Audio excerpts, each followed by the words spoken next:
kajeno ka lebitso ke Dithata Mokgasi ke kopa re qale ka thapelo.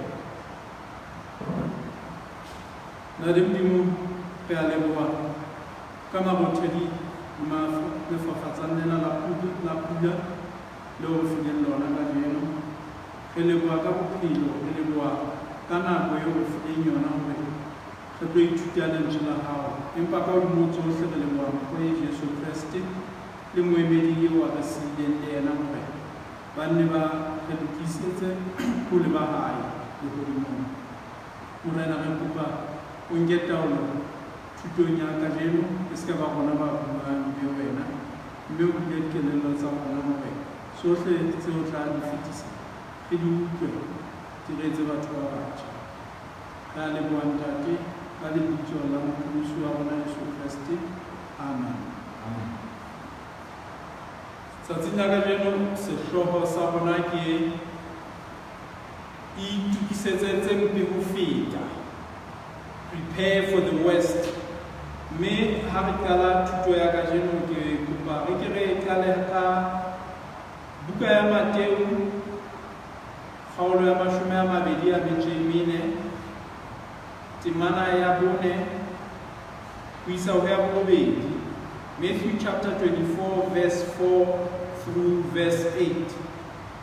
Jesu a araba a re, iponeleng le tle le se ke la thetswa ke motho. Mona na ne ha Jesu Kriste barutiwa ba hae ba mmotsa potso ya ho tla wa hae matsatsing a bofelo. Jwale ona ila a etsa mohlala wa hore tempele e tlo wela, mme jwale nako e ba qetang ho mmotsa potso wa araba ka hore iponeleng le tle le se ke la thetswa ke motho. Hobane ba bangata ba tla tla ka lebitso la ka ba re ke nna Kriste, mme ba tla thetsa ba bangata. Le tla utlwa medumo ya dintwa 1, le mpe le bone hore le se ke la tshoha ke ya bobedi ntlha. Tseo tsohle e ka kgona di etsahale, empa le moo ha e so be bona bofelo. Hobane setjhaba se seng se tla tlohela se seng matla, mmuso o mong o lwantshe mmuso o mong, ditlala di tla ba teng le mafu a akaretsang, le ditshitshinyo tsa lefatshe ka nqa tse ngata. Empa tseo tsohle e tla ba qalo fela ya tlokotsi. Morena Jesu Kriste ka mantswe a mang hore mehleng e ne re phelang ka hara bo COVID-19 e leng mafu a akaretsang, mafu e ka reng bo mofetshe, bo HIV and AIDS, bo Ebola. Jesu Kriste o hlalosetsa hore le medumo ya dintwa dinaha tse hlaselanang jwalo dintho tsena kaofela ke qalo, e leng hore matsatsing a hona jwale nakong ena ya COVID-19, tsatsing ena na ke 2021, selemo ke 2021, Mantaha wala 25 October. Jesu Kriste o bolella hore o sa tsotelle hore na re bona le mafu a karetsang o bona la tshosa hakae, re tsebe hore ke qalo e lebisang qetellong. Re a elellwa hore matsatsing a morao tjena ditlokotsi di ngata, di kgohola. Ha re ka ba sheba re tla bona hore ha pilowane dintho tse ka reng bo reketla wa lefatshe di kgohola jwalo di ne di etsahala ka dikarohano tse hole haholo. Bona jwale di se di batla di atamelane, di etsa kgafetsa ka nako e kgutshwanyane.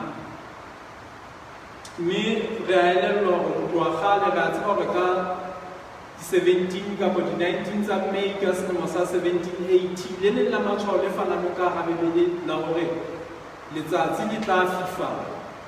Ho ne ho fele ho fifale, ba ba ho tsofela ho le motshehare, mme ho fihlela kajeno ditsebi ha di so kgone ho hlalosa hore na letsatsi le le ba reng ke the dark day of history hore na ho etsahalang. Re a tseba hore ka selemo sa 1833 dinaledi di ile tsa wela lefatsheng mona ka bongata bo tshabehang. Ntho tsena tse ho thweng ke di-meteor tsa wela ho fihlela kajeno. Bo ramahlale ditsebi di ntse di so kgone ho hlalosa hore na ntho eno e ne bakuwe ke eng. Seo ke lekang ho se bontsha fela ke hore ho etsahetse ebile ho ntse ho etsahala dintho tse bebedi di boletseng di phethahala ka tatellano ya tsona, fela ho bonahala morao tjena di se di etsahala ka nako e atamelaneng haholo. Mme ke mane mo buka ya tshenolo e re jwetsang hore matsatsing a bofelo ditlokotsi tsena di tla tshwantshwa le mahlaba a mme e leng hore o lo pepa. Bomme ba tseba hantle hore nako yane ya ho pepa ha e qala, mahlaba a tla a arohane haholo. Ha nako ya ho hlaha ngwana e ntse e atamela, mahlaba a ntse a atamelana, dinako di se di fokotseha ho fihlela qetellong ha lehlaba le leholo ka ho fetisisa le tla tla ka nako e kgutshwane ha le fela ngwana wa hlaha. Mme Bibele e re matsatsing ano re tsebe hore nakong ena e ditlokotsi tsena di ntse di atamelana, re tsebe hore ditlhoriso tsa ho qetela ha di etsahala e le tsa sehlohlolo, e tla be le ha Morena Jesu jwale a tla di fela, di tla be di kgaolwe ka lehare, e le hore ba bangata ba se ba lahlehelwa ke tumelo. Dintho tsena kaofela bomme le bontate ha di etsahala, batho re a tshoha. Mme Bibele re qeta ho bala hore re se ke ra tshoha. Morao tjena batho ba tshoha hore COVID-19 ke letshwao la sebata. Mme ntho e ke ipotsang yona mehlena ho bona hobaneng batho ba tshoha letshwao la sebata ha eba e le letshwao la sebata. Fela nnete e salang hore COVID-19 ha se letshwao la sebata. Mme letshwao la sebata re le hlaloseditse hore ke taba ya kgumamelo. Ntle le haeba ipatile ntse di bisa moo, ho tla bonahala ntse re ya pele fela ho fihlela tsatsing lena la di-25 tsa October, COVID-19 ha se letshwao la sebata. Re fuwe letshwao la sebata ka bukeng ya Tshenolo chapter 13 verse 16 le verse 17. Ha verse tse pedi tse tlang pele ho mono le verse 14 le 15 di bua ka setshwantsho sa sebata, empa ha tsatsing ya kajeno ha re bue ka setshwantsho kapa letshwao la sebata. Ntho e bohlokwa e re tlamehang ho e tseba ke hore Morena wa rona Jesu Kriste, Modimo wa rona, ha se Modimo wa di-surprise, ke Modimo ya re fang di etsahala tse tla lelekella pele ho tla hwa hae, e tle hore re tle re tsebe hore ha re bona dintho tseno di etsahala re kgothale, e seng re tshohe ha COVID e ba teng kapa ha letshwao la sebata re le bona. Re kgothale re tseba hore nako ya Morena wa rona ya ho tla jwale e fihlile. Re tsebe hore nako yane ya ditlhoriso tse e leng hore di tla be di le mafelong, matsatsing ana a bofelo, nako ya tsona e fihlile pheletso. Bomme le bontate le lona bana beso, Satane e hlile o leka hore fedisa ka tsela e kgethehileng, o leka ho timetsa mokreste e mong le mong ya dumelang pholohong ya e fuweng ke Jesu Kriste. Ha re bala bukeng ya Luka 22:31, re bona moo e re jwetsang hore Satane o kopile mokreste e mong le mong hore a tlo tla a mo beha tekong, a tlo tla a mo sefa, a mo hlorisa. Mme nako ena ya ditlhoriso ke hona e tlang, ha re so kene hara yona, ke hona e tlang. Mme re tlameha hore re itukise re le baena, re hlenne re kgothale hobane Jesu Kriste hona moo ho Luka 22:31 o na bua le Petros ya re, Petros, Satane o le kopile hore a tlo tla a le sesefa, mme nna Kriste ke le rapelletse hore tumelo ya lona e se kebe ya fela le matlafa. Ke mohau o mokakang ho rapellwa ke mora Modimo ka boyena, ke mohau o fetisisang ho rapellwa ke Modimo ka boyena, Modimo wa rona Jesu Kriste ya re thusitseng. Mme re tlameha hore re elellwe hape hore matsatsing anana a bofelo dintho tsenana ha ntse di etsahala tjena, re tlameha re tsebe hona nako ya ditlhoriso ha e fihla e ho thwe jwale e tla be le bohloko bane bo tshwantshwang le ha motho wa mme a ba le ngwana, na re tlameha re etseng. Mme matsatsing ano ke nako yane e leng hore jwale ho thwe re tla be re tseba hore Modimo ka boyena o tla re hlokomela. E tla be le nako e re bonang mehlolo e kgethehileng e leng hore dijo ha re na tshwenyeha hore na ke na le moroho serapeng kapa ha ke na moroho, ke na le bohobe, ke na le koro, ke na le Modimo ka wena o tla ba re hlokometse. Mme ke nako e leng hore re tlameha hore re tsepame tumelong, nako e mathata a eketsehang, tumelo le yona e tlameha hore e eketsehe. Ditlhoriso di a tla bomme le bontate, empa ka mohau wa Jesu Kreste re setse re di tlotse. Re tlameha hore re kgothale hobane re rapellwa ke Modimo wa rona e le Jesu Kreste ka boyena.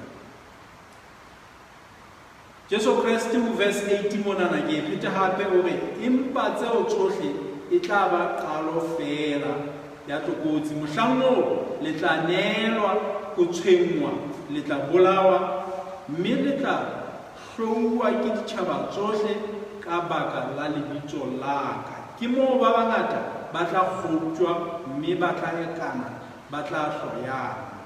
Ke kopa re ke bale hape 1 Peter Petrus wa pele kgaolong ya 5 verse 8.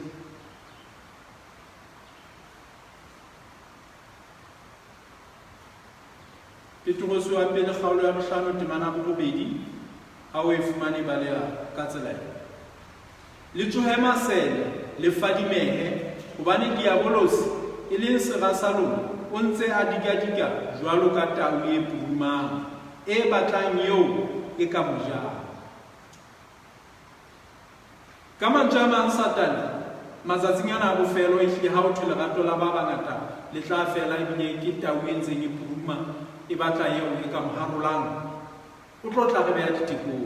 Mme mohlang letsatsi la kahlolo o tla ba eme hlakoreng la motho monana ehlile a re ke tseba hantle hore dithathane ha se motho a tshwanetsweng ke lehodimo hobane ke ile ka mo eka a dumela keko ya ka hona o tsamaya le nna. Empa Jesu Kriste o tla ba eme hlakoreng le leng e le mmuelli ebile e le moahlodi, ebe o ntsa re fela ntate madiaka.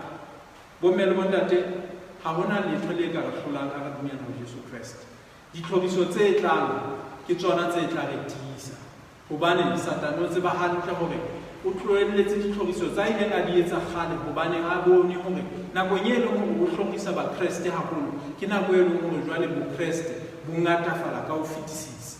Mme matsatsing a ho fela o tla ba re fela indoda e fa e khanyile, o tla ba tiisitse hore o lo shwa o ya diheleng. O tseba hantle hore mollo wa dihele o sontso mo tshwanetse, Modimo o mo tlohelletse hore a nna itlontlole hore bonahale hore e fela e le Satane le hore re tle be dipaki mohlang a tjhang. Jwale Satane e tiisa hore e tle re e tjheswa mollong wa dihele e be le hore o ile le ba bangata. A re tieng tumelong, re tshware ka matla Jesu Kriste yeno ya re rapellang, Jesu Kriste ya re shwetseng sefapanong hore pholosa hore re tle re bone mmuso wa mahodimo. Morena Modimo a re etse hantle, re fe matla ka lebitso la Morena Jesu Kriste ka rapela. Amen.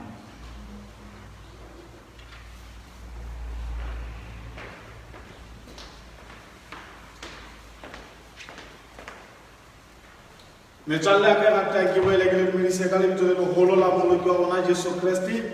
Phirimaneng ya letsatsi la kajeno re boele re lebohe moholo wa rona Ntate Nthatane Nkgasi ka molaetsa o molemo o monate wa qetang hore a o etse. Matsatsi a ho feta o da mhanya a batla ke rute ka morao wa ruta ke batlo hore re etse jwalo empa ha o sa ida etsa jwalo. Ke boele hape ke le hopotse metswalle ya ka ratang hore re ntse re fumaneha le mane kanaleng ya YouTube. Re daga re butse platform ya hore ba hlokang hore ba tle ba fumane counseling bakeng sa bana ba dikolo le bana ba banyanyane ka mekgahlelo ya bona. Re na le batho ba di-profession tse fapaneng. Le nna hape nka le thusa ka ho fana ka tlhabollo, ka fana ka tlhabollo ya malapa dibakeng tsena kaofela tse fapakaneng. O ka re fumana nomorong tse latelang tse fumanang hona leqepheng lena leo re shebile mo ho lona la Facebook. Nomoro ke 6304 36 39 ke yona moo re fumanang hona teng. Mme ke daka re na le hospital sa matshonyana hape ya fanang ka tlhabollo e bileng e leng mohlabolli ka profession. Le yena ke tla le bolella dinomoro tsa hae ke se ke tseba ka hloho. Ntate Morena Modimo a le etse hantle. Ntate Nthatane o sa hlalositse a re sehloho sa rona sa letsatsi la kajeno se re prepare for the worst, kapa o itukisetse ho hobe ho feta ka mokgwa o dintho di mpefatseng ka teng. Bomme le bontate metswalle ya ka ratang le batjha le wena mui mono mo le ngwana teng, ntho yeo ke rate hore ke e bolele ke ya hore hangata ha hona le ntho e tlo tla etsahala batho ba ya itukisa. Nako yeo re lokisetsang leleke lenana kapo nako yeo re lokisetsang matsatsi anana ao ntseng re kopana le wena ka ona, re la tlameha hore re bone hore re tla ba le mokgwa wa inthanete, re tla ba le mokgwa wa marangrang hore re tle nne re kgone hore puisano e tle nne e fete pakeng tsa rona le wena. Mokgwa wa hore ebe difonofono kapo dintho tseo re di sebedisang di tjhatjhuwa ho lekana hore re tle re qete tshebeletso ho sena mathata a letho. Matsatsing a re phelang ho ona motlakase o ka nna wa kgaoha neng kapa neng ka maemo a bo di-load shedding jwalo. Ke ntho tse neng di hloka hore ebe re ka ra itukisetsa tsona. Ha mohlankana a nyala, morwetsana a nyalwa, ho na le ntho tseo batho ba di lokisang, ho na le ntho tseo malapa a na mabedi la bo mohlankana le la bo morwetsana di lokisang. Ebe mohla letsatsi la lenyalo e se ba moketwane o moholo o e sa le ho lokisetswa nakwane e fetileng e leleng. Ntho e nngwe le nngwe eo motho a etsang o itukisetsa yona. Ha o batla ho haha ntlo, o qala pele o batla plan hore na ke batla plan ya mofuta ofeng, o sheba hore na ke batla ntlo e ka mo re kae jwalo jwalo. Na wena o se o itukiseditse se sebe se tlang hore se nke sebaka na? Na wena o se o itukiseditse nako yenana yeo ntate Lethathane a ida e hlalosa ka hore ho na le matsatsi a kotsi a tlang, ho na le matsatsi a sa tlwaelehang a tlang, ao Daniele bukeng ya hae kgaolo ya 12 a re matsatsi a matswalo a sokang a eba teng ha e sale dithaba di thewa kapa ha e sale lefatshe le thewa, a tla ba teng a sokang a eba teng. Ao ka buka ya Mateo kgaolo ya 24 kgaolo yona ya badileng ho ya ka temana ya bobedi yeo e bapisang matsatsi ao le mahlaba a pele ya mme. O sa hlalositse ka tsela e kgethehileng. Ha mahlabanana a utlwahala a sa le hole mane nako eo dikgwedi di ntse di qala, kgwedi ya boraro ya bone jwalo a ntse a tumela ho fihlela o tla bitsa lehlaba le leholo ka mora hore be le a fihla ka nakonyana e kgutshwanyane. Ha le qeta hore le fete ebe motho o a tswalwa, ebe jwale ho a lebaleha ka mahlaba. Ke mokgonana e reng ha buka ya Yohane e bua ka taba tseno, e re mosadi nako eo motho a seng a tswetse lefatsheng o ye a lebale tsietsi ya nako eo e neng e le moimana, o ye a lebale nako eo a fitileng ho yona ya mahlaba. Ke thabo ya ho bane jwale motho a se a le teng, a se a tswetswe lefatsheng. Ka tsela e tshwanang nna le wena ha eba re itukisetsa ho tla ha bobedi hwa Morena Jesu Kriste, ha eba re itukisetsa ya re tshwaretseng bophelo bo sa feleng, ha eba re itukisetsa nako ya hore ebe ho na le nako eo re tlang hore re fete tlasa ditlhoriso, ho na le nako eo re tlang hore re fete tlasa bodutu bona bo bolelwang. Ho hlakile hore nna le wena ngwaneso ya ratang re lekane re phele ka jeno jwalo ka ha e ka ekare ho sesane ha re sa tla le bona letsatsi la ho sesane. Ka mantswe a mang dikamano tsa rona le Kreste ebe tse tsitsitseng, ka mantswe a mang connection ya rona le Kreste ebe e tsepameng, ka mantswe a mang network ya rona le Kreste ebe yeo e ntseng e tsitsitse. Ke le memela bukeng ya Timothea wa bobedi kgaolo ya boraro. Ho tloha ka temana ya pele re tseba hobane mehleng ya qetello ho tla hlaha dinako tse bohloko. Tseba hobane mehleng ya qetello ho tla hlaha dinako tse bohloko. Motho ha qala ho fa molaetsa ona wa hore tseba, be aware, be ready. Ka mantswe a mang o re o itukise, o re o itlhophe, o re o fadimehe, o re o tutubolohe, o re o tswe borokong ba hao, o re ke tswe borokong ba hao ke be malalalaotswe, hore tle re ha se ka sa hlaha ke tle ke se ke ka re se ka sa ntsometsa.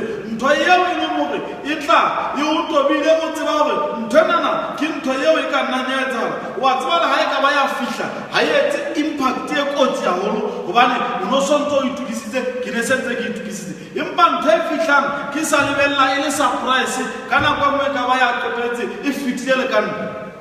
Empa nna le wena moapostola Paulo simonana ha ngola hore tseba hobane mehleng ya qetello ho tla hlaha dinako tsa bohloko mme nna le wena re phela mehleng eno ya qetello re phela mehleng ya wena mo dinako tseo re phelang ho tsona ha se nako tse tshwanang le tse fetileng banna ba dinatla banna ba tummeng ka hare ho Bibele ba ile ba feta diqholotso tse kgolo haholo ho ile ba le banna bana bo Shadraka, Meshaki le Abednego ba ile ba kgelwa ka hara le menala di nnye ka hara sebopi sa mollo ba feta diqholotso tse fela bana ba sa phele mehleng ya ho qetela ho ile ba le banna ba thata jwalo ka bo Daniele ba tsamaya ba kgelwa ka hare ho le menala di tau empa e ne e se mehla ya qetelo mme le bona ba ne ba utlwisisa ba bile ba tseba hore ha se mehla ya qetello bo Josefa ba kgelwa ka hara dikoti ba rekiswa kwana ho ba Ishmaele ba ha ba ka ba feta mehleng ya qetello banna ba ka ba patriareka bo Jobo ba feta nakong e thata maiphihlelong a bophelo ba bona empa e ne e se mehla ya qetello empa ha re sheba dintho ka tsela eo dintho di leng ka teng ho tloha ka dilemo tsane tseo ntate Nthathane a ile a bua ka tsona nako eo dinaledi di neng di wela nako eo di-tsunami di ntseng di tswela pele hore jwale di bontshatse ka mokgwa o di ntseng di mpefala ka teng re bona di-earthquake dintho tsena tsohle kaofela di etsahala lefatsheng la rona mafu a sa laoleheng ntho tsena kaofela tse boletsweng bukeng ya Mateo 24 re a tleha hore re bona hore rona ba phelang ha jwale re ba phelang nakong ya bofelo re ba phelang matsatsing a eteletseng matsatsing a ho qetela pele jwale ha re bala bukeng ya moapostola Paulo simona bukeng ya Timothea wa bobedi kgaolo ya boraro o re tseba hobane mehleng eo ya ho qetela ho tla hlaha dinako tse bohloko ha re bolelle ka dinako tse monate ha re bolelle ka dinako tse leng hore ka hare ho tsona re tla ba in our comfort zones o re bolella ka dinako tse leng hore re keke ra natefelwa ke tsona ntho ya bohloko ha e o natefele ntho ya ho utlwisang bohloko e etsa hore o funame ntho ya ho utlwisang bohloko e etsa hore o se ke wa ba le botsitso e etsa hore kgotso ya hao e balehe ka mantswe a mang ke nako tse tlang hore di utswe kgotso ya rona ke nako tse tla etsa hore re hloname empa metswalle ya ka ke rata hore ke le tisetse hore ha e ka ya re ha o le tjena ya re ha re tsamaya le Jesu Kriste hohle moo re tsamayang teng jwalo ka ha buka ya Isaiah kgaolo ya 41 temana ya 10 a fana ka tshepiso ya hore o tla ba le rona o tla re fa matla a re tshetse a re tiise ka letsola ha ile letuna la ho loka ha hae ke a o bolella motswalla wa ka ratang ha e ka ya re ha re tsamaya ka hare ho nako tsena na tse boletsweng tse bohloko ya ba re tsamaya le ena re keke ra bona kotsi ya sebebo hobane ya tsamayang le rona ke moqadi ke mophethi wa tumelo ya rona hobane ya tsamayang le rona ke yena ya entseng lehodimo le lefatshe hobane ya tsamayang le rona ke yena ya re shwetseng dibeng tsa rona hobane ya tsamayang le rona ke molopolli ka sebele sa hae mme tla re ha ka ga wa bala boroko ba o qetela ya ba lefu ya re kgaoletsa mohlang trompeta